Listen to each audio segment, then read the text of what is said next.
One of the things that we don't always like to reconcile within self is that we do need to course correct.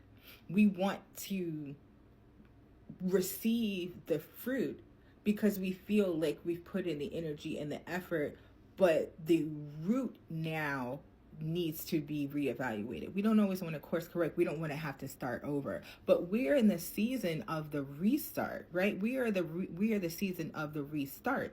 So just like we were in Capricorn season, right? The earthing energy, it's at the hard space of the winter and the frost. We got a lot of snow that's been coming through. Snow is going to be the energy of purification. It's a fresh start. It's a reset. We don't always want to have to course correct and restart, but that's part of the process, because as things in nature are shedding its leaves in order for the seeds to propagate, you also have to do the same by emitting and relinquishing. So detaching from old and outdated material possessions, and stop procrastinating doing that. Cleanse out what you need to clean out. Like, let it truly go. And that's another component. Like, we don't want to go and like just get rid of it. So right now I'm in the process of cleaning, and I've been doing that for a while. Like, I've been literally cleaning, but cleaning physically, cleaning emotionally, cleaning spiritually, right?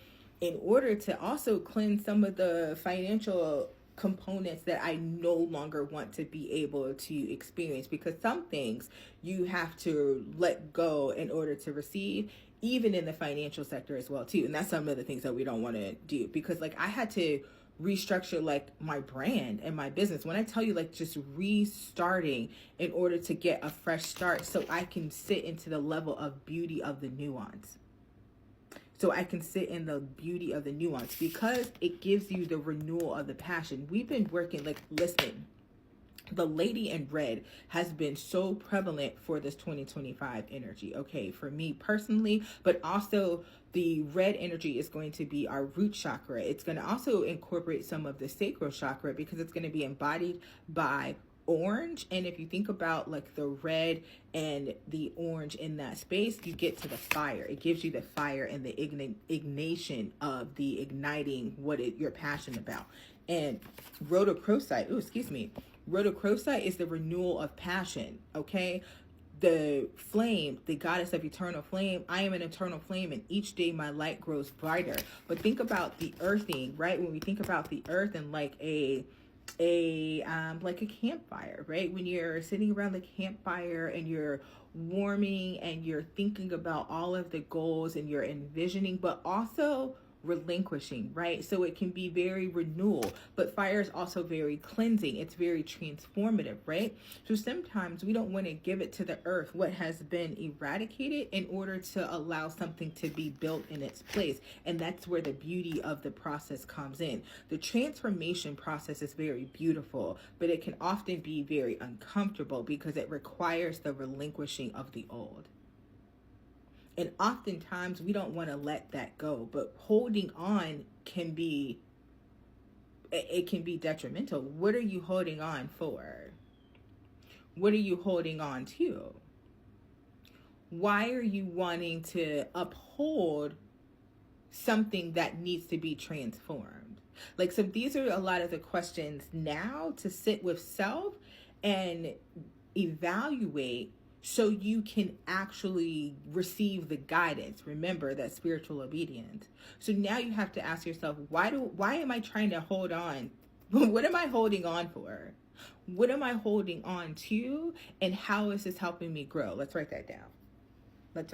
And my nose is itching something serious. And that's usually a sign that we are spot on, like on the nose. So what am I holding on to?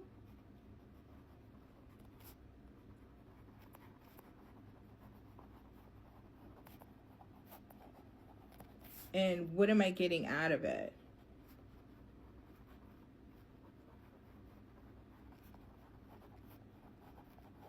And usually when I'm in my lives, that's exactly what I'll do. Like, I'll write that information down, but I'm being guided. So that's the other component. I am not ignoring my internal guidance that is helping me get to my goals as the pieces of the puzzle is being uncovered, because I am creating a new foundational structure in order to create stability and balance, in order to transform my life, in order to experience the highest level of efficacy at this time. Like it's foundational fluidity. Foundational fluidity. Oh yes, we are spot on the nose. It's on target at this time. So where can you relinquish in order to establish? What can you relinquish in order to establish? This is the shifting energy. Let's not forget the planetary alignment that's taking time at this point, like right here, right now. Like everything at this point is helping you align in order to get to where you actually want to be. Now you have to figure out what side of the fence you want to be on. Do you want to be on the space where things are being relinquished, or do you want to be on the space where things are being restructured? So we are relinquishing and restructuring, 555 on the dial. Where are you in that shift? This is the precipice that you are experiencing. Now you get to direct what you want to actually witness and experience. And that's a beautiful thing. That is a beautiful thing when you can truly relinquish what needs to be able to go in order to restructure what is being unfolded. Let's write that down too. Relinquish and restructure.